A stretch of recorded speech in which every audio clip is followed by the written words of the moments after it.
Hello दोस्तों, Aaradhya RS academy के YouTube channel में आप सभी का स्वागत है। दोस्तों, आरपीएससी द्वारा आयोजित फर्स्ट ग्रेड शिक्षक भर्ती परीक्षा 2025 के नवीनतम पाठ्यक्रम के अनुसार फर्स्ट पेपर के लिए मॉडल पेपर की टेस्ट सीरीज शुरू की गई थी, जिसमें अपने 13 मॉडल पेपर हैं वो कंप्लीट हो चुके हैं। आज अपना इसमें 14 नंबर का मॉडल पेपर है। दोस्तों, कुल 75 प्रश्न इसमें शामिल किए गए हैं और हूबहू आपको ऐसा ही पेपर है वो परीक्षा में देखने को मिलेगा। दोस्तों, अगर आपने पिछले 13 मॉडल पेपरों का अगर टेस्ट नहीं दिया है तो आप प्ले लिस्ट में जाइए, वहां पे आपको फोल्डर मिल जाएगा। First grade first paper model paper के नाम से वहां फोल्डर बना हुआ है, तो आप वहां जाकर पिछले मॉडल पेपरों का टेस्ट है वो अवश्य दें। और प्ले लिस्ट का जो लिंक है वो आपको डिस्क्रिप्शन में मिल जाएगा, तो आप वहां जाकर भी देख सकते हैं। आराध्या RS एकेडमी के यूट्यूब चैनल को अगर आपने अभी तक सब्सक्राइब नहीं किया तो सब्सक्राइब जरूर करें, बेल आइकन को दबाएं, क्लास को लाइक और अपने दोस्तों के पास में शेयर जरूर करें। तो चलिए दोस्तों, शुरू करते हैं आज का अपना 14 नंबर का मॉडल पेपर। देखिए, ये परीक्षा पैटर्न है वो रहने वाला है। 75 प्रश्न परीक्षा में पूछे जाएंगे। 150 नंबर का ये पेपर है वो रहने वाला है। प्रश्नों का डिवाइडेशन यहाँ पर दे रखा है और इसी डिवाइडेशन के अनुसार अपन ये मॉडल पेपर है वो पढ़ रहे हैं। देखिए, सबसे पहले अपन भारतीय इतिहास एवं राजस्थान इतिहास के 15 प्रश्न है वो सिलेबस के अकॉर्डिंग पढ़ेंगे। देखिए, पहला प्रश्न, गुप्त काल में आय व्यय का लेखा जोखा रखने वाले अधिकारी को क्या कहा जाता है? गुप्त काल में आय व्यय का लेखा जोखा रखने वाले अधिकारी को क्या कहा जाता है? तो यहाँ पर इसका राइट आंसर हो जाएगा, उसको बोलते हैं दोस्तों क्या? तो उसको बोलते हैं महाअक्षपटलिक। महाअक्षपटलिक बोलते हैं। यहाँ पर इसमें एक नंबर का जो ऑप्शन है वो इसका बिल्कुल सही उत्तर हो जाएगा। दोस्तों, यहाँ पर देखिए, कर्णिक किसको बोलते हैं? कर्णिक बोलते हैं दोस्तों लिपिक को। किसको बोलते हैं? लिपिक को बोलते हैं कर्णिक। पुरपाल, पुरपाल किसको बोलते हैं? तो ये नगर का मुख्य अधिकारी होता था ये पुरपाल। और ध्रुवाधिकर्णिक, ये दोस्तों ये राजस्व एकत्रित करने वाला अधिकारी होता था ये। और महाअक्षपटलिक है, ये आय व्यय का लेखा जोखा रखने वाला अधिकारी को कहा जाता था दोस्तों ये। तो यहाँ पर इसमें एक नंबर का ऑप्शन बिल्कुल सही। आगे देखिए, यहाँ पे सेकंड नंबर का प्रश्न है, सफीनत उल ओलिया व रिसाला ए हकनुमा रचनाएं किसके द्वारा लिखी गई? दोस्तों, सफीनत उल ओलिया व रिसाला ए हकनुमा रचनाएं किसके द्वारा लिखी गई? तो दोस्तों, ये रचनाएं हैं वो किसके द्वारा लिखी गई? तो दोस्तों, ये दारा सिकों के द्वारा लिखी गई थी। यहाँ पर इसमें 4 नंबर का जो ऑप्शन है वो इसका बिल्कुल सही उत्तर इसमें हो जाएगा। ये आपको इसमें याद रखना है। लेन पुन, दोस्तों एक व्यक्ति का नाम है दोस्तों, लेन पुन। ठीक है, लेन पुन। दोस्तों, इन्होंने दारा सिकों को लघु अकबर कहा है, ये भी आपको इसमें याद रखना है। तो यहाँ पर देखिए, दारा सिकों का ग्रंथ है ये सफीनत उल ओलिया और रिसाला ए हकनुमा। तो यहाँ पर इसमें 4 नंबर का ऑप्शन बिल्कुल सही उत्तर हो जाएगा। आगे देखिए दोस्तों, यहाँ पर इसमें 3 नंबर का प्रश्न है, किस एक राजनीतिज्ञ ने यह स्वीकार किया कि 1857 की क्रांति राष्ट्रीय विद्रोह था? किस एक राजनीतिज्ञ ने यह स्वीकार किया कि 1857 की क्रांति राष्ट्रीय विद्रोह था? तो इसका राइट आंसर हो जाएगा, वो है दोस्तों किसने? तो दोस्तों, बेंजामिन डिजरेली ने। बेंजामिन डिजरेली ने दोस्तों 1857 की क्रांति को एक राष्ट्रीय विद्रोह कहा था, यानी कि स्वीकार किया था। तो यहाँ पर इसमें 2 नंबर का ऑप्शन बिल्कुल सही। सबने अलग अलग कहा है दोस्तों। डॉक्टर ताराचंद ने कहा है राष्ट्रीय विप्लव, बेंजामिन डिजेरली ने कहा है राष्ट्रीय विद्रोह, लॉरेंस ने कहा है, पैट्रिक लॉरेंस ने दोस्तों सैनिक विद्रोह कहा है, और टेलर ने कहा है हिंदू मुस्लिम षड्यंत्र है ये। ठीक है, सबने अलग अलग कहा है। तो यहाँ पर इसमें 2 नंबर का ऑप्शन सही। 4 नंबर का प्रश्न इसमें देखिए, देवबंद आंदोलन से संबंधित कथनों में असत्य कथन को छांटना है। दोस्तों, देवबंद आंदोलन से संबंधित कथनों में से असत्य कथन को अपने को क्या करना है? छांटना है। यहाँ पर देखिए, इसने अंग्रेजों की नीतियों का समर्थन कर अंग्रेजी शिक्षा को अपनाया। तो यहाँ पर पहला ही कथन है वो दोस्तों गलत हो जाएगा। दोस्तों, ये देवबंद आंदोलन है, ये अंग्रेज विरोधी आंदोलन था। अंग्रेज विरोधी आंदोलन था ये देवबंद आंदोलन। जबकि दोस्तों अलीगढ़ आंदोलन है वो अंग्रेज समर्थक था। तो यहाँ पर अपना पहला ही ऑप्शन है वो क्या हो जाएगा दोस्तों? इसमें गलत हो जाएगा। आगे देखिए, कासिम नानोतवी और अहमद गंगोही ने इसकी अध्यक्षता की, बिल्कुल सही बात है। इसके समर्थक शिबली नुमाली जो फारसी व अरबी के विद्वान थे, बिल्कुल सही बात है।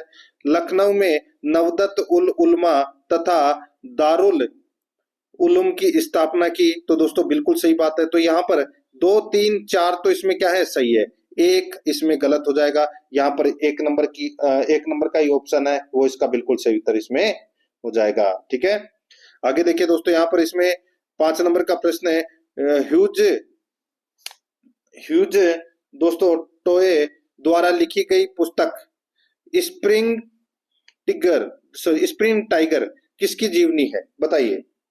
दोस्तों यहाँ पर है स्प्रिंगिंग जो टाइगर पुस्तक है, ठीक है, ये ह्यूज टोए द्वारा लिखित पुस्तक है और इसमें किसकी जीवनी है, तो यहाँ पर इसका राइट आंसर हो जाएगा, इसमें सुभाष चंद्र बोस की जीवनी है। तो यहाँ पर इसमें 3 नंबर का जो ऑप्शन है वो इसका राइट आंसर हो जाएगा। दोस्तों ह्यूज टोए द्वारा लिखित पुस्तक है स्प्रिंगिंग टाइगर, सुभाष चंद्र बोस की जीवनी है। तो यहाँ पर इसका सही उत्तर 3 नंबर ऑप्शन बिल्कुल सही उत्तर हो जाएगा।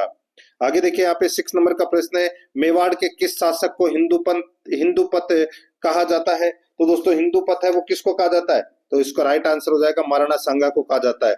4 नंबर का जो ऑप्शन है वो इसका बिल्कुल सही राणा सांगा को कहा जाता है। आगे देखिए 7 नंबर का प्रश्न है, कोटा प्रजामंडल के किस सदस्य ने प्रजामंडल के संगठन को सुदृढ़ बनाने के लिए गांव-गांव और कस्बे-कस्बे में घूमकर जगह-जगह सभाओं का आयोजन कर प्रजामंडल के उद्देश्यों से जनता को अवगत कराया था। तो दोस्तों किसने अवगत करवाया था ये, तो दोस्तों इसका राइट आंसर हो जाएगा वो है इसमें अभिन्न हरि ने 2 नंबर का ऑप्शन राइट आंसर हो जाएगा। देखिए कोटा राज्य में प्रजामंडल की जो स्थापना है वो दोस्तों कब हुई थी, 1939 में, और इसकी स्थापना दोस्तों नैनूराम शर्मा और अभिन्न हरि ने मिलकर की थी। दोस्तों इसके प्रथम अध्यक्ष नैनूराम शर्मा थे, ये आपको इसमें याद रखना है। ठीक है, तो यहाँ पर इसमें इस प्रश्न का किस सदस्य ने प्रजामंडल के संगठन को सुदृढ़ बनाने के लिए गांव-गांव कस्बे-कस्बे में घूमकर जगह-जगह सभाओं का आयोजन कर प्रजामंडल के उद्देश्यों से जनता को अवगत कराया था, तो वो था अभिन्न हरि। तो यहाँ पर इसमें 2 नंबर का ऑप्शन बिल्कुल सही। आगे देखिए यहाँ पे 8 नंबर का प्रश्न है, अर्ली हिस्ट्री ऑफ इंडिया पुस्तक के लेखक कौन है। अर्ली हिस्ट्री ऑफ इंडिया पुस्तक के लेखक कौन है, तो दोस्तों इस पुस्तक के लेखक हैं वी.एस. स्मिथ। तो यहाँ पर इसमें 3 नंबर का ऑप्शन बिल्कुल सही उत्तर हो जाएगा, याद रखना। और इसी पुस्तक में राजपूतों को हूणों की संतान बताया गया है। तो यहाँ पर 3 नंबर ऑप्शन बिल्कुल सही।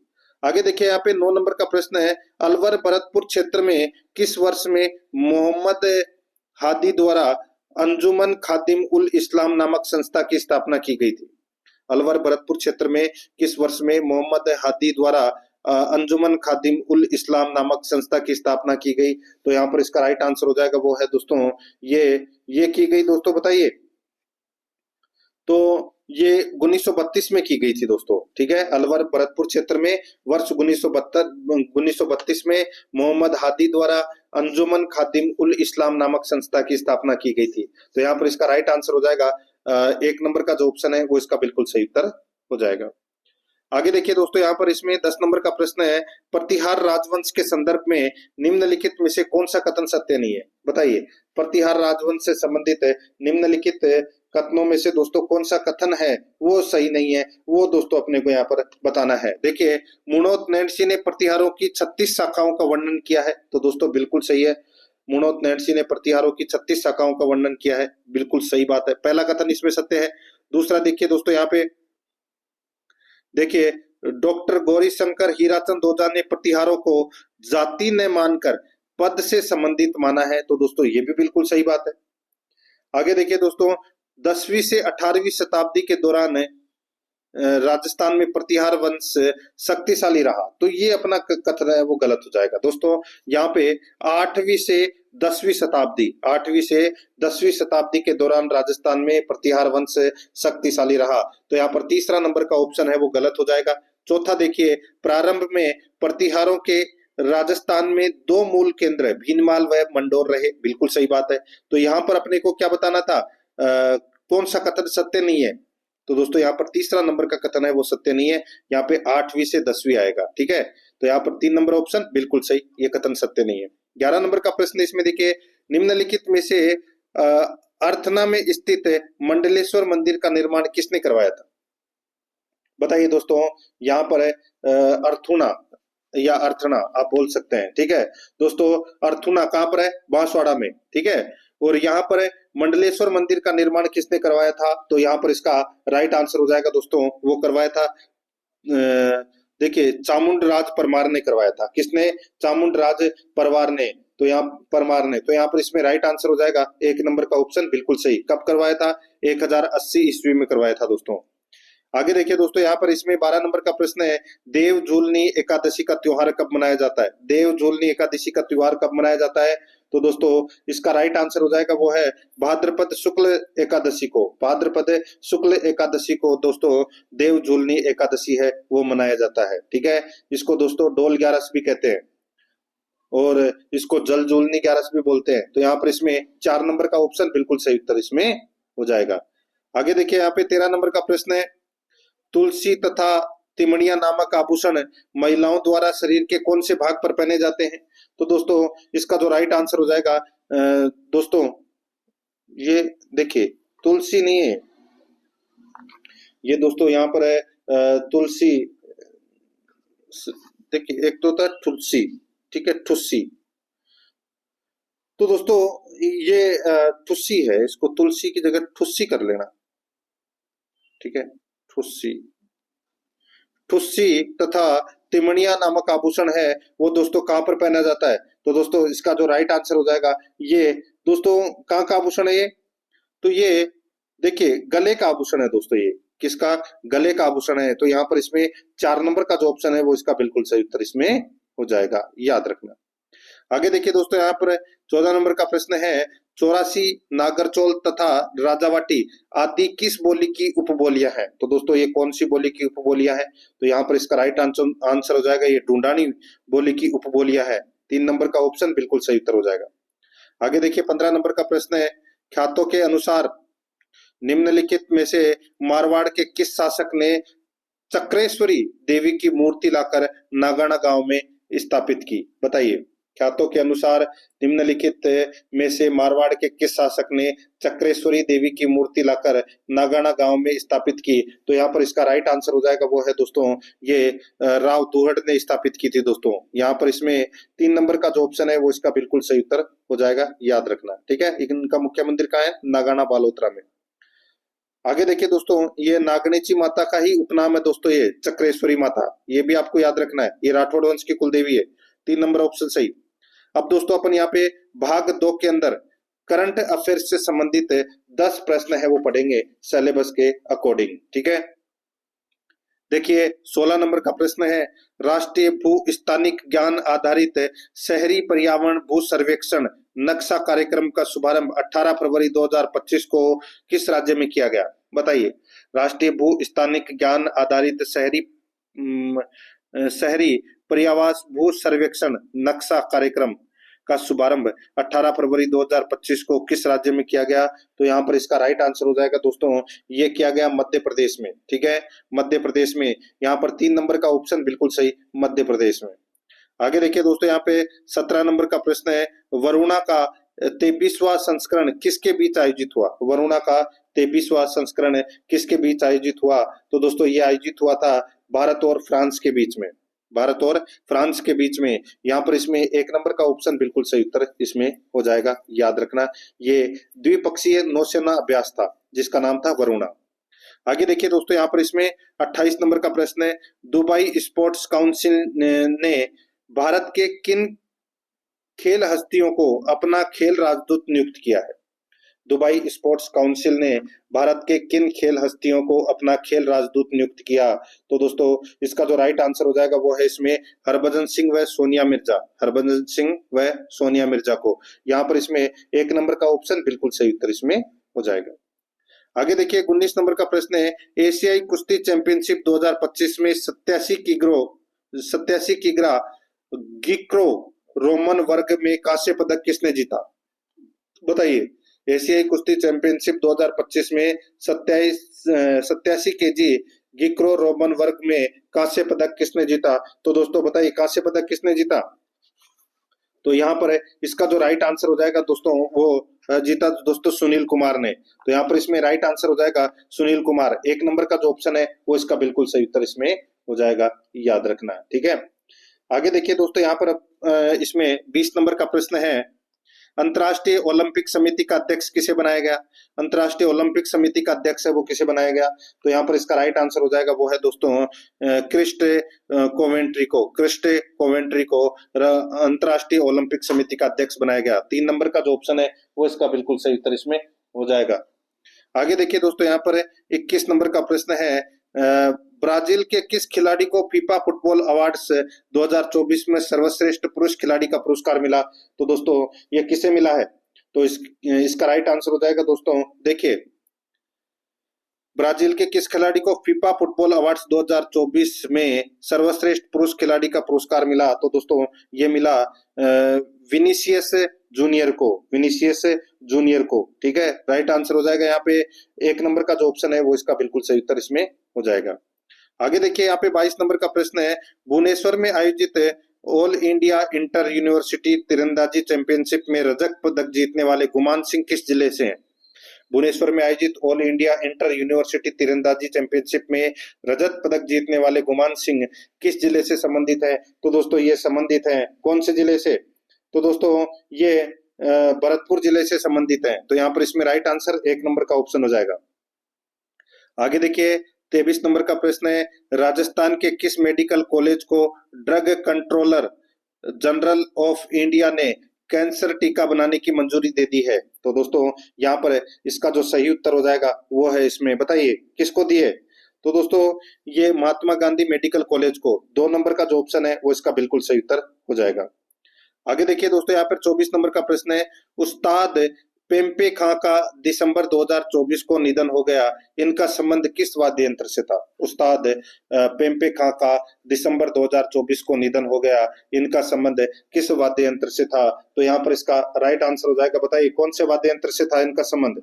तो दोस्तों इनका संबंध है, ये दोस्तों शहनाई वादक थे। तो यहाँ पर इसमें 3 नंबर का ऑप्शन बिल्कुल सही उत्तर हो जाएगा। ठीक है, आगे देखिए दोस्तों, यहाँ पे 25 नंबर का प्रश्न है, राजस्थान के कृष्णादित्य और कुणाल का संबंध किस खेल से है? राजस्थान के कृष्णादित्य और कुणाल का संबंध किस खेल से है? तो यहाँ पर इसका राइट आंसर हो जाएगा वो है तैराकी से। किससे?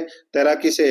1 नंबर का जो ऑप्शन है वो इसका बिल्कुल सही उत्तर इसमें हो जाएगा, याद रखना। ठीक है, आगे देखिए दोस्तों, यहाँ पर इसमें अब अपन भाग 3 के अंदर हिंदी व्याकरण से संबंधित 5 प्रश्न है वो पढ़ेंगे सिलेबस के अकॉर्डिंग।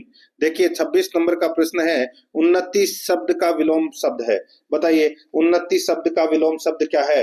तो दोस्तों इसका जो राइट आंसर हो जाएगा, उन्नति शब्द का विलोम शब्द दोस्तों अवनति हो जाएगा। क्या हो जाएगा? अवनति। यहाँ पर 3 नंबर ऑप्शन बिल्कुल सही।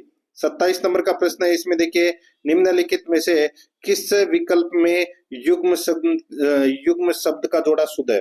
निम्नलिखित में से किस विकल्प में युग्म शब्द का जोड़ा शुद्ध है? तो दोस्तों यहाँ पर इसका राइट आंसर हो जाएगा दोस्तों, देखिए यहाँ पे है और हे।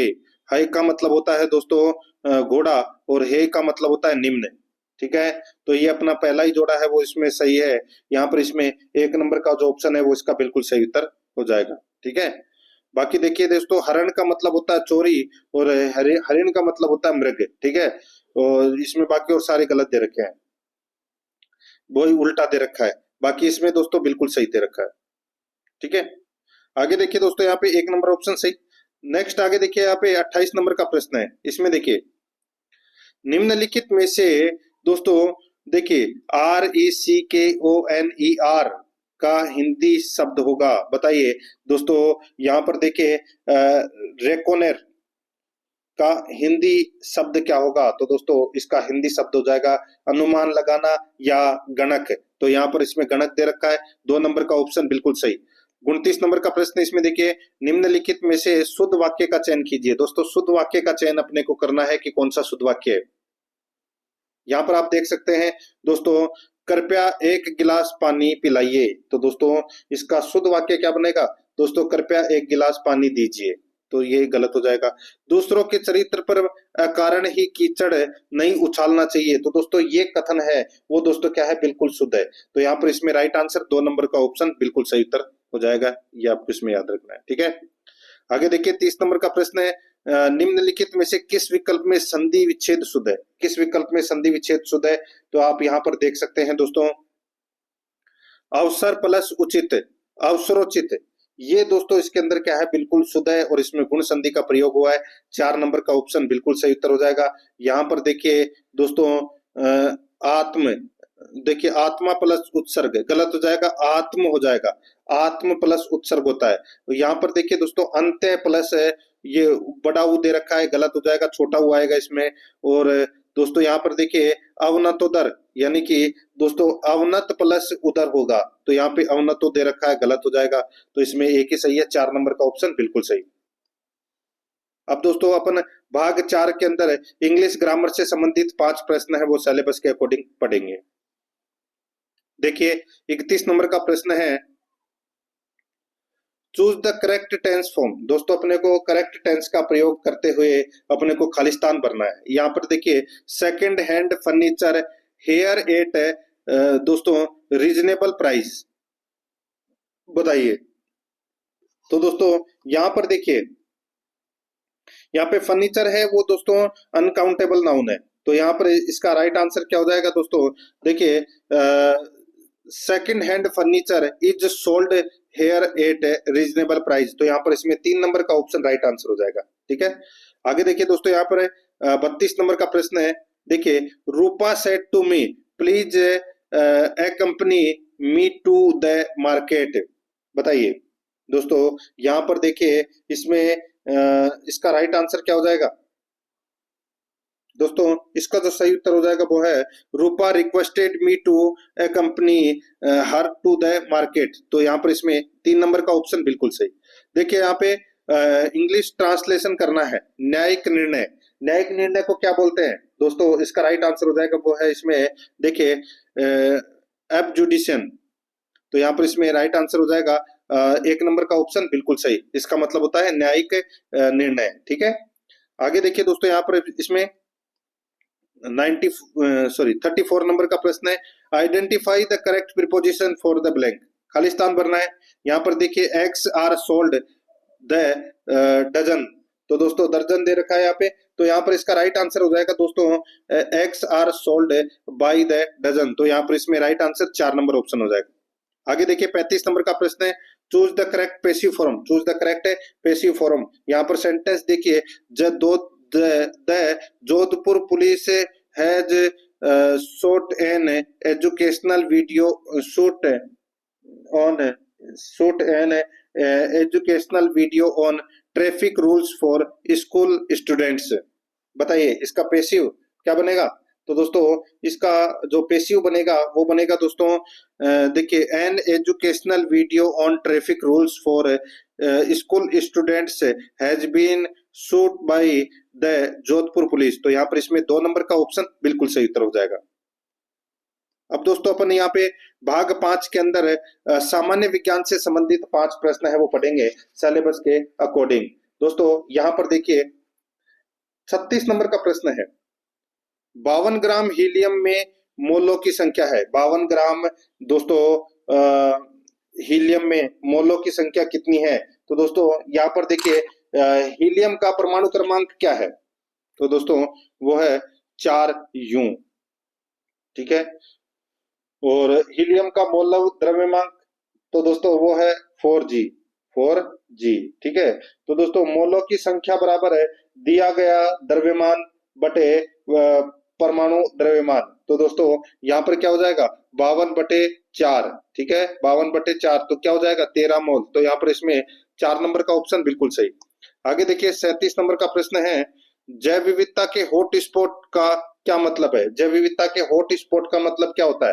दोस्तों हॉट स्पॉट वे क्षेत्र होते हैं जहां जैव विविधता अत्यधिक उच्च स्तर पर होती है, जहां दोस्तों उच्चतम संख्या में लुप्त प्राय प्रजातियां है वो पाई जाती है। तो जैव विविधता के हॉट स्पॉट का क्या मतलब है? तो इसमें राइट आंसर हो जाएगा वे स्थान जहां जैव विविधता का संकट अत्यधिक है और संरक्षण की आवश्यकता है, वो होता है दोस्तों जैव विविधता का हॉट स्पॉट क्षेत्र।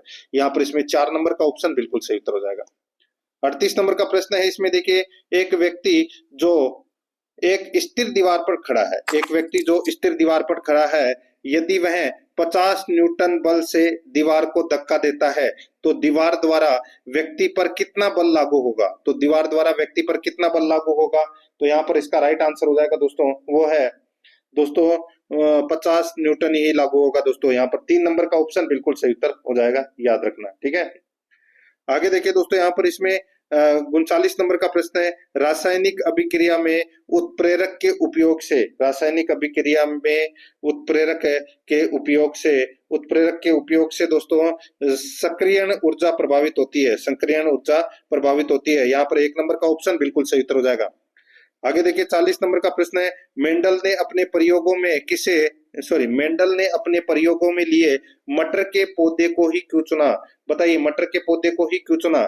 बताइए। तो दोस्तों इसका जो सही उत्तर हो जाएगा वो है क्योंकि मटर के पौधे आसानी से उगाए जा सकते हैं और उनकी खेती करना सरल था। तो यहाँ पर देखिए उगाने में आसान है, जीवन काल कम होता है, अनेक विपर्यासी लक्षणों के कारण। तो इसका राइट आंसर हो जाएगा उपरोक्त सभी। 4 नंबर का ऑप्शन बिल्कुल सही। अब दोस्तों अपन भाग 6 के अंदर भारतीय संविधान के 5 प्रश्न है वो पढ़ेंगे सिलेबस के अकॉर्डिंग। देखिए 41 नंबर का प्रश्न है, निम्नलिखित में से कौन सी लोकसभा में सहमति हुई कि लोकसभा अध्यक्ष सत्ताधारी दल का होगा, वह उपाध्यक्ष मुख्य विपक्षी दल से होगा? तो दोस्तों यहाँ पर इसमें राइट आंसर हो जाएगा वो है, इसमें देखिए इसका जो राइट आंसर हो जाएगा, देखिए मैं आपको बताऊं, 10वीं लोकसभा तक अध्यक्ष व उपाध्यक्ष अमूमन दोस्तों सत्ताधारी दल के होते थे। 11वीं लोकसभा से इस पर सहमति बनाई गई कि अध्यक्ष सत्ताधारी दल का होगा और उपाध्यक्ष है वो मुख्य विपक्षी दल से होगा। तो यहाँ पर इसमें राइट आंसर क्या हो जाएगा, वो है इसमें दोस्तों 11वीं लोकसभा। 4 नंबर का जो ऑप्शन है वो इसका बिल्कुल सही उत्तर हो जाएगा। 42 नंबर का प्रश्न इसमें देखिए, निम्नलिखित में से किस याचिका के तहत उच्चतर न्यायालय अपने अधीनस्थ न्यायालयों को किसी कार्य को करने से रोकता है? बताइए। तो वो है दोस्तों किस याचिका के तहत उच्चतम न्यायालय यानी कि उच्चतम न्यायालय अपने अधीनस्थ न्यायालय को किसी कार्य करने से रोकता है? तो वो रिट जारी करता है, कौन सी? तो वो है प्रतिषेध, ठीक है। राइट आंसर हो जाएगा यहाँ पे 3 नंबर का ऑप्शन बिल्कुल सही, प्रतिषेध। आगे देखिए 43 नंबर का प्रश्न है, राष्ट्रीय मानवाधिकार आयोग के संदर्भ में मानवाधिकार संबंधी विषय है, मानवाधिकार संबंधी विषय है। तो दोस्तों वो विषय क्या है मानवाधिकार संबंधी? तो यहाँ पर इसका राइट आंसर हो जाएगा वो है बंधुआ मजदूरी की समाप्ति, बाल श्रम की समाप्ति, कार्यस्थलों पर महिला यौन उत्पीड़न को रोकना। तो इसका राइट आंसर हो जाएगा उपरोक्त सभी। 4 नंबर का जो ऑप्शन है वो इसका बिल्कुल सही उत्तर हो जाएगा।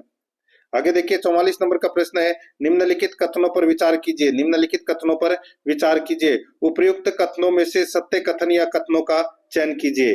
दोस्तों यहाँ पर देखिए राष्ट्रपति प्रधानमंत्री को शपथ दिलाते हैं, इस प्रकार की शब्दावली का संविधान में उल्लेख किया हुआ है। तो दोस्तों ये कथन गलत हो जाएगा। देखिए राष्ट्रपति प्रधानमंत्री को तो शपथ दिलाता है लेकिन इस बात का जो उल्लेख है वो संविधान में नहीं है। तो ये पहला कथन है वो गलत हो जाएगा। आगे देखिए प्रधानमंत्री मंत्री के रूप में पद व गोपनीयता की शपथ लेते हैं। तो दोस्तों प्रधानमंत्री मंत्री के रूप में ही शपथ लेते हैं तथा प्रधानमंत्री के द्वारा पद व गोपनीयता की शपथ वो ली जाती है। तो इसमें दूसरा नंबर का कथन सत्य है, पहला नंबर का इसमें गलत हो जाएगा। तो यहाँ पर इसका राइट आंसर हो जाएगा केवल 2 नंबर का ऑप्शन बिल्कुल सही। 45 नंबर का प्रश्न इसमें देखिए, निम्नलिखित में से किस अनुच्छेद में प्रत्येक मंत्री को किसी भी सदन की कार्यवाही में भाग लेने का अधिकार है?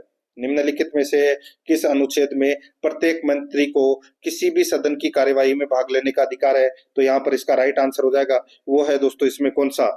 तो वो है अनुच्छेद 88, अनुच्छेद 88 इसका राइट आंसर इसमें हो जाएगा।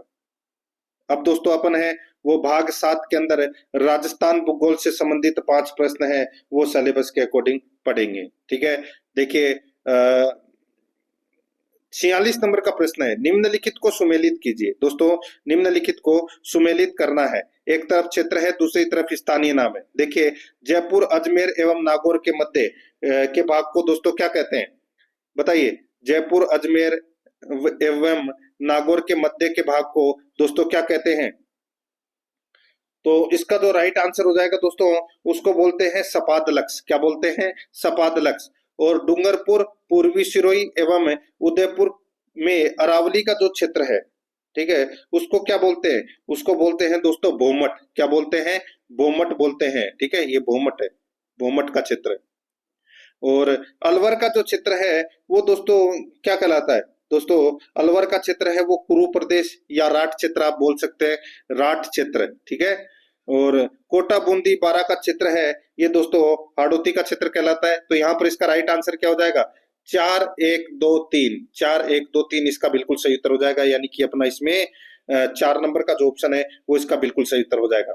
आगे देखिए 47 नंबर का प्रश्न है, निम्नलिखित में से राजस्थान का अधिकांश भाग किस जलवायु क्षेत्र के अंतर्गत आता है? अधिकांश भाग कौन सी जलवायु क्षेत्र के अंतर्गत आता है? तो दोस्तों ये शीतोष्ण जलवायु क्षेत्र के अंतर्गत आता है। 3 नंबर का जो ऑप्शन है वो इसका बिल्कुल सही उत्तर हो जाएगा, याद रखना है। ठीक है। नेक्स्ट आगे देखिए यहाँ पे 48 नंबर का प्रश्न है, 20वीं पशुगणना 2019 के अनुसार राजस्थान में सर्वाधिक भैंसों की संख्या किस जिले में? सर्वाधिक भैंसों की संख्या है वो दोस्तों कौन से जिले में है? तो सर्वाधिक भैंसों की संख्या जयपुर जिले में है। यहाँ पर 2 नंबर का ऑप्शन राइट आंसर हो जाएगा। और न्यूनतम भैंसे हैं वो दोस्तों जैसलमेर जिले में। तो यहाँ पर इसका राइट आंसर हो जाएगा 2 नंबर ऑप्शन बिल्कुल सही। आगे देखिए 49 नंबर का प्रश्न है, निम्नलिखित में से राजस्थान के किस जिले में अफीम का सर्वाधिक उत्पादन होता है? तो अफीम का सर्वाधिक उत्पादन दोस्तों कहाँ होता है? तो ये चित्तौड़गढ़ में होता है। यहाँ पर 2 नंबर का ऑप्शन बिल्कुल सही उत्तर हो जाएगा। अफीम को दोस्तों काला सोना भी कहा जाता है, ये भी याद रखना है। 2 नंबर ऑप्शन सही। आगे देखिए 50 नंबर का प्रश्न है, निम्नलिखित में से कौन से स्थान मैग्नीज खदानों से संबंधित है? मैग्नीज खदानों से संबंधित है कौन से स्थान है वो दोस्तों अपने को यहाँ पर बताना है। देखिए यहाँ पे दोस्तों नरडिया, ठीक है, नरनिया कहाँ पर है? बांसवाड़ा में है। ठीक है। और दोस्तों यहाँ पर देखिए इसमें काला खूंटा और ये देखिए तिम्या मोरी और डाकोरिया। दोस्तों यहाँ पर देखिए काला खूंटा भी में भी दोस्तों मैग्नीज का उत्पादन होता है और तिम्या मोरी में भी मैग्नीज का उत्पादन होता है। और दोस्तों यहाँ पर जो ये डाकोरिया दे रखा है, ठीक है, डाकोरिया इसमें नहीं है दोस्तों। तो यहाँ पर इसमें मैग्नीज खदानों से संबंधित है। तो इसका जो राइट आंसर हो जाएगा वो है दोस्तों ABC। तो यानी कि 1 नंबर का जो ऑप्शन है वो इसका बिल्कुल सही उत्तर इसमें हो जाएगा, याद रखना है। ठीक है। आगे देखिए दोस्तों यहाँ पर अपना इसमें 8 नंबर का भाग है, स्कूल मैनेजमेंट और शिक्षा मनोविज्ञान से संबंधित अपन 15 प्रश्न है वो पढ़ेंगे, जिसमें से स्कूल मैनेजमेंट के 10 प्रश्न और शिक्षा मनोविज्ञान से संबंधित 5 प्रश्न पढ़ेंगे सिलेबस के अकॉर्डिंग। देखिए दोस्तों यहाँ पे 51 नंबर का प्रश्न है, फेयोल के अनुसार प्रबंध के 5 तत्वों में से कौन सा एक तत्व नहीं है? बताइए, हेनरी फेयोल के अनुसार प्रबंध के 5 तत्वों में से कौन सा एक तत्व नहीं है? तो इसका राइट आंसर हो जाएगा, देखिए 5 तत्व है, कौन कौन से? तो आपने दोस्तों नाम तो सुना ही होगा। देखिए POCCC, ठीक है। तो यानी कि P का मतलब प्लानिंग, यानी कि दोस्तों नियोजन, O का मतलब होता है ऑर्गेनाइजेशन यानी कि संगठन, C का मतलब होता है दोस्तों कमांड यानी कि आदेश, और इस C का मतलब होता है कोऑर्डिनेटिंग यानी कि समन्वय, और इसका C का मतलब होता है दोस्तों नियंत्रण यानी कि कंट्रोलिंग। तो यहाँ पर इसका राइट आंसर हो जाएगा प्रतिनिधि नियुक्ति, ये नहीं है दोस्तों। 3 नंबर का जो ऑप्शन है वो इसका बिल्कुल सही उत्तर हो जाएगा। आगे देखिए 52 नंबर का प्रश्न है, डॉक्टर S.N. मुखर्जी के अनुसार शैक्षिक निरीक्षण क्या है? बताइए, शैक्षिक निरीक्षण है वो क्या है? तो दोस्तों यहाँ पर इसका जो राइट आंसर हो जाएगा वो है शैक्षिक निरीक्षण कौन सा है वो अपने को यहाँ पर बताना है। तो दोस्तों यहाँ पर आप देख सकते हैं इसके अंतर्गत दोस्तों देखिए इसमें स्कूल के वरिष्ठ अध्यापक या प्रधानाध्यापक द्वारा किया गया मूल्यांकन है, ये शैक्षिक निरीक्षण है। यहाँ पर 2 नंबर का ऑप्शन बिल्कुल सही उत्तर हो जाएगा। आगे देखिए 53 नंबर का प्रश्न है, सर्वप्रथम संस्थागत नियोजन की सिफारिश किस आयोग ने की थी? सर्वप्रथम संस्थागत नियोजन की सिफारिश किस आयोग ने की थी? तो दोस्तों इसका राइट आंसर हो जाएगा वो है मुदालियर शिक्षा आयोग ने। 4 नंबर का जो ऑप्शन है वो इसका बिल्कुल सही उत्तर इसमें हो जाएगा। आगे देखिए 54 नंबर का प्रश्न है, नेतृत्व की लेसेज फेयर शैली को किस प्रकार के कर्मचारियों के लिए उपयुक्त माना जाता है?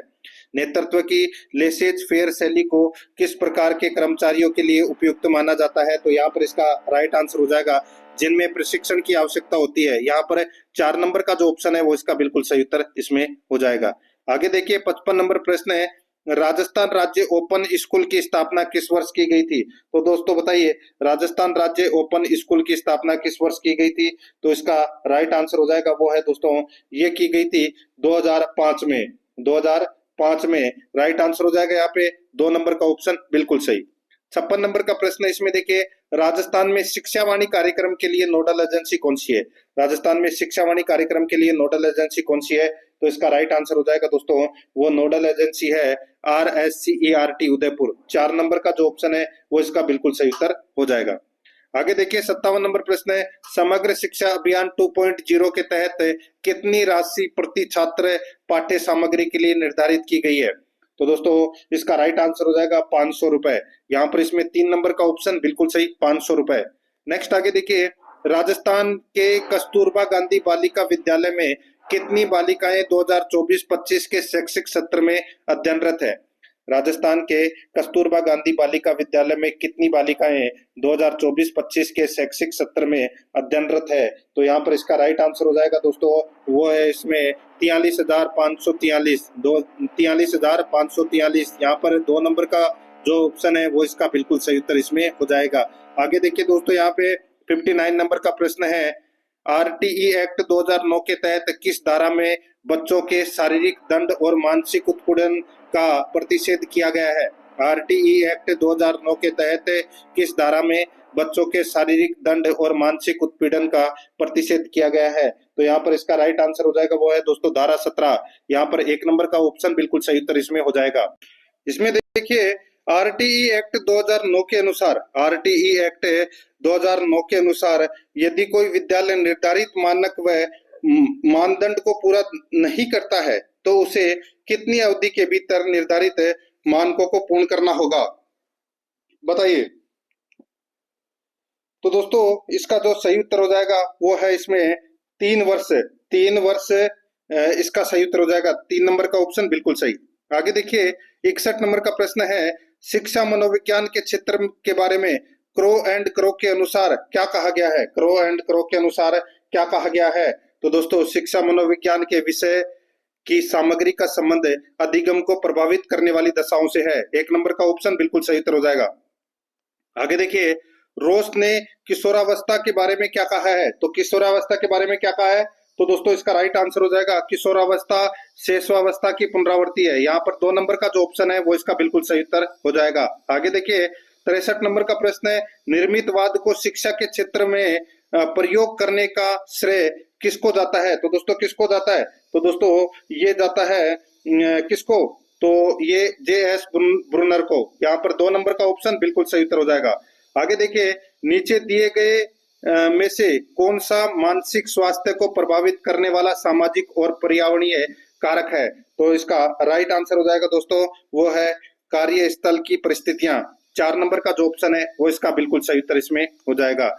65 नंबर का प्रश्न है, निम्नलिखित में से कौन सी एक विशेषता स्वेगात्मक बुद्धि से संबंधित नहीं है? तो दोस्तों स्वेगात्मक बुद्धि से संबंधित है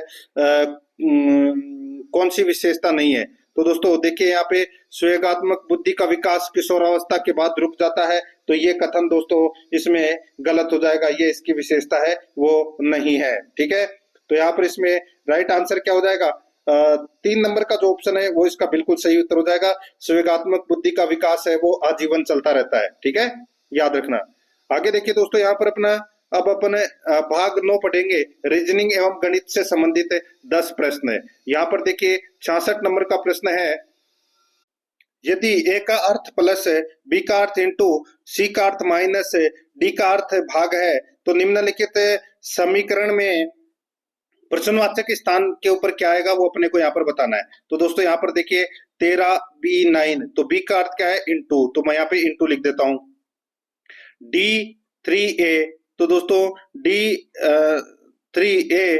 आगे देखिए 14D7, तो डी का अर्थ क्या है? तो दोस्तों यहाँ पर जो डी का अर्थ है वो है भाग। ठीक है, भाग। उसके बाद में दोस्तों यहाँ पर देखिए बी का अर्थ क्या है? बी का अर्थ इंटू 6 फिर सी का अर्थ क्या है, सी का अर्थ माइनस, फिर 21 ए का अर्थ क्या है प्लस, 32b2, तो 32b2, तो 32b के स्थान पर क्या आएगा इंटू। तो सबसे पहले अपन ब्रैकेट सोल्व करेंगे, 13 को 9 से मल्टीप्लाई करोगे तो दोस्तों कितना आ जाएगा 117, ठीक है।